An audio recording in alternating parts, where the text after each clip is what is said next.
like I was just trying to get over to the other side basically, and so. But there was a lot going on, man. Like my friends that I grew up with in Virginia that I made music with were down here with me at the time, and they're back in Virginia now. And COVID kind of happened, and a whole bunch of stuff was going on, man. I feel like the world was falling apart. Like there's a dysfunctional Ron tape called Days Locked In, and I literally made like 12 songs at the start of quarantine and put them out by like April. It was like February, March, May.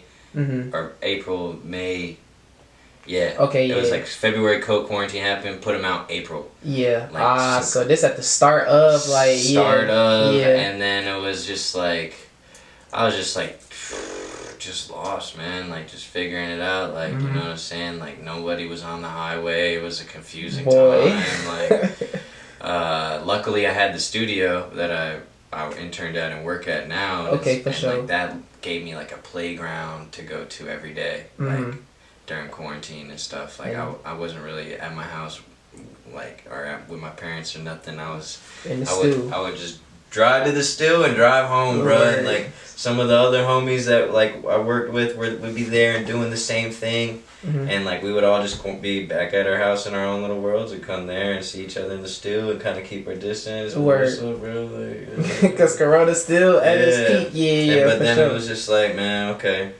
So I think like, I don't know. I've always tried to write songs that like express myself and how I feel and are true to me. And I think that's kind of like what I did, like on Do Good 1, that was a year ago, so let's see what songs were on there. Punk Ass Kids was on there, Land on Fire was on there, After the Other was on there, Hard on Myself was on there.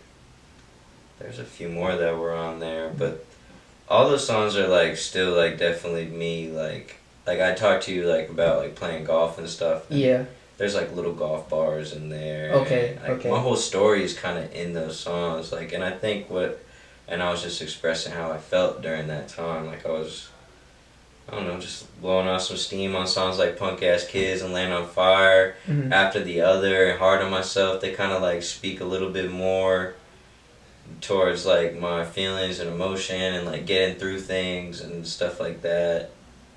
And I like to have fun, but I also like to be serious. So I think that's like just kind of like that's where Do Good is. It's like the EPs are just like a balance of like me like being like this is what I can do, but also like here's what I can say. For sure. Okay, makes sense.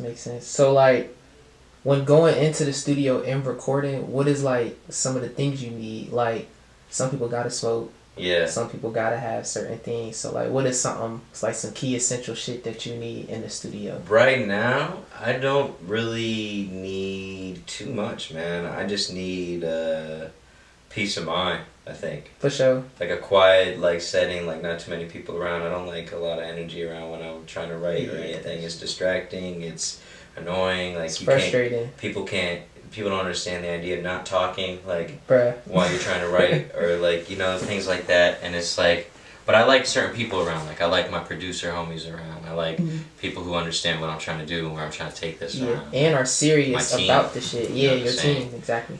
And so I love having those guys around, and they get it, but it's like when we decide to maybe have a few more people than them around, it's like, oh, God, why but, like, I'm so self-efficient, like not trying to flex or anything, but it's like I got like an interface at the crib, got the laptop, got the mic. But yeah, I can make a beat. I got friends with studios like this one we're in right now. I got the recording studio.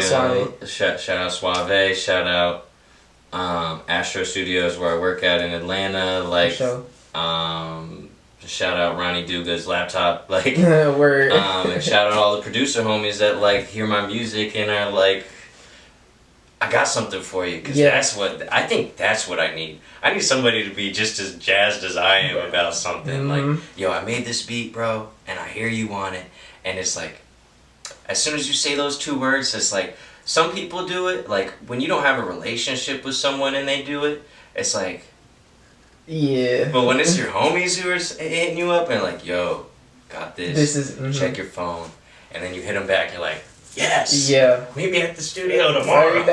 No cap. And the fact that you can do that's a game changer. The fact that you can go to the studio shit whenever you want to and do what you want. Like you always around it. Like that's a big game changer as an artist. Because a lot of people can't just go to the studio when they want. They can't just record when they want. Yeah. And then people will make that as an excuse as to not write, as to really everything. Like that'll be their excuse. That's the main inhibitor, man. There's a lot of artists that I feel like have talent and all that, but it's like they don't want to get out of their own way, and they don't want to record themselves, and they don't think that they can.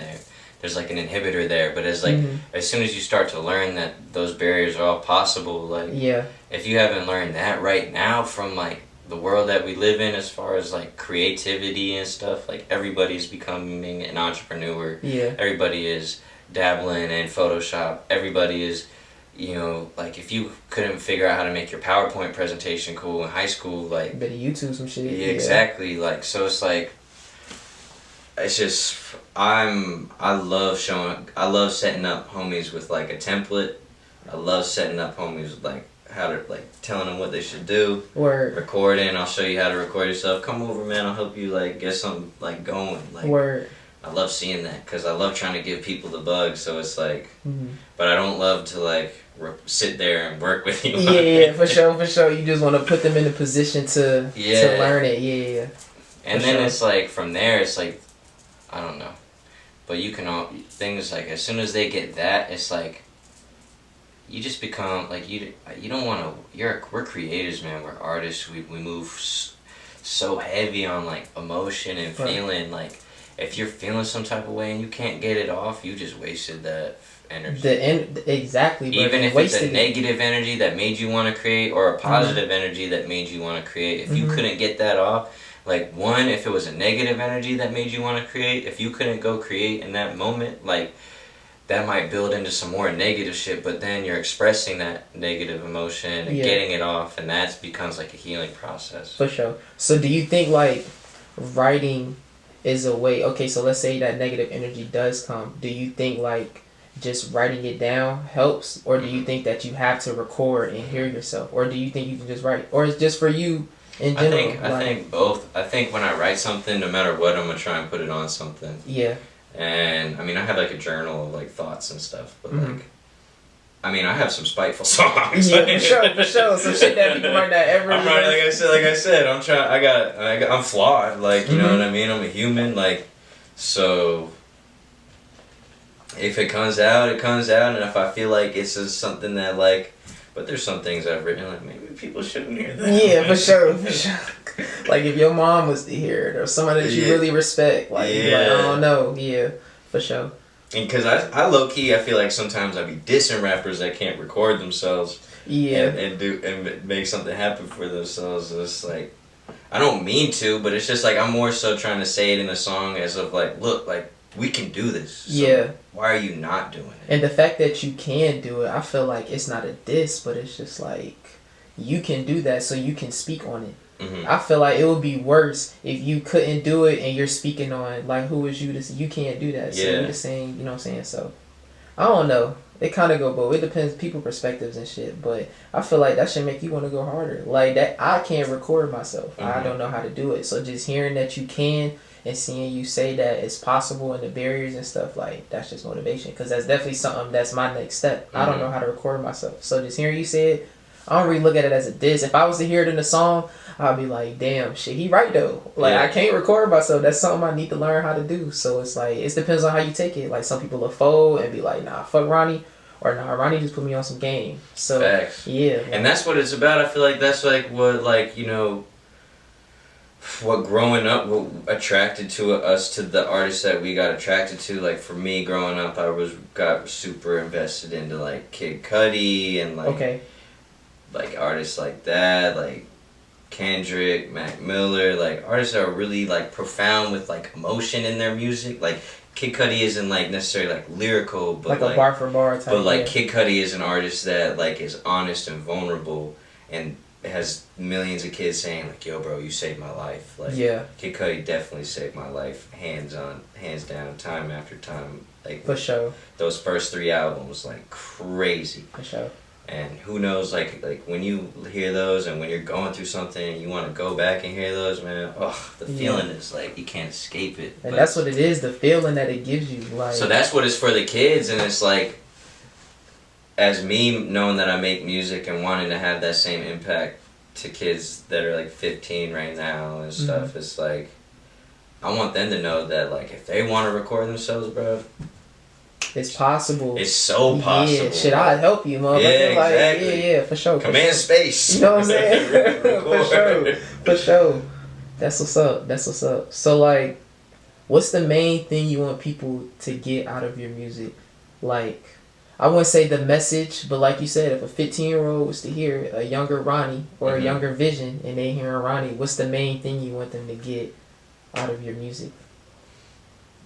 Do what you want to do and go full steam ahead towards it, man. And if you mess up, try again. And if it frustrates you so much that you want to give up, just apply that new energy, that same energy to a different passion. Like, word. Let's see, like, as long as you're doing what you want in life and it makes you happy and fulfilled, then that's really the only thing that matters.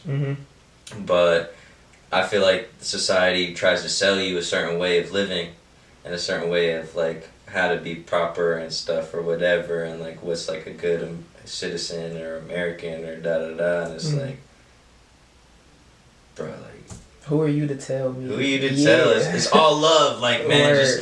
Just go and do what you want to do, and people will support it. Like, people will feel they'll get behind it as long as like they see you're behind. And it's real and genuine, and that's the thing. Like, bro, I remember like the first time I seen you perform "Stop Playing With Me," like you couldn't. You was doing it, but I remember seeing you the second time, and then you got the walking around that hole. You got the goddamn, you know, you could tell you in your shit. I'm like, oh nah, I fuck with that. Like before the song, before any lyric, before I hear your voice, I'm like, oh nah, I fuck with him, cause he fucks with himself and he. What you think them two fingers is done for? No.